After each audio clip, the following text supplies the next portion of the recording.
আমরা আসলে এখন পার্লামেন্ট মেম্বার, আমরা সকলের জন্য, সকল জনগণের ছেলে পুরুষ সব, নারী পুরুষ সকলের জন্যই আমরা মেম্বার।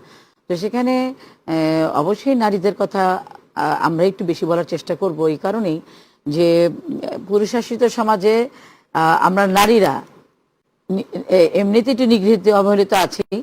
তো সেখানে আমরা যেটা বলতে চাই যে এখানে ওই সংসদে দেখা গেছে যে আমরা 50 জন এবং আরো যারা আছেন নির্বাচিত হয়ে এসছেন নারী, আমরা এই 50 জনই আমরা আসলে বিরোধী দল, যেটা একদিন আমাদের নুরুন আপা বলতেছেন একদিন।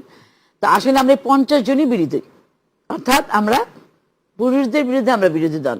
হ্যাঁ, সেখানে আমাদের কিন্তু আমরা যেই দল থেকে নির্বাচিত হয়ে আসি না কেন, এখানে কিন্তু আমাদের প্রতিনিধিত্ব হবে নারীদেরকে নিয়েও, এবং প্লাস অবশ্যই জনগণকে। তো সংগ্রাম নারীদের অধিকারকে নিয়েই আমরা করব, এবং সেখানে আমরা যদিও এনসিপি থেকে এসছে, জামাত ইসলাম থেকে এসছে, আমরা বিএনপি থেকে এসেছি, এই ব্যাপারে কিন্তু আমরা সবাই এক।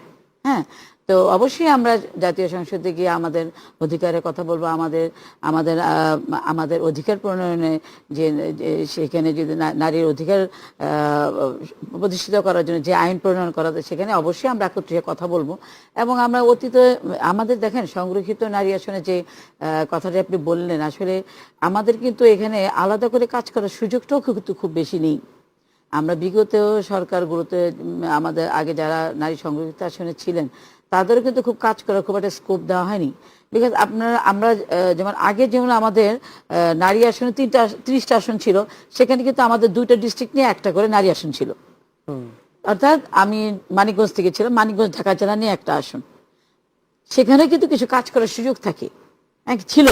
হ্যাঁ, আমরা কাজ করেছি 2টা আসনে, 2টা জেলায় আমাকে কাজ করতে হবে, তবুও একটা সীমানা ছিল। বাট আমরা যখন 50টা আসন এবার এসে দেখছি যে আসলে আমাদের কোনো সীমানাই নেই, আমাদের কোনো নির্বাচনী এলাকায় নেই।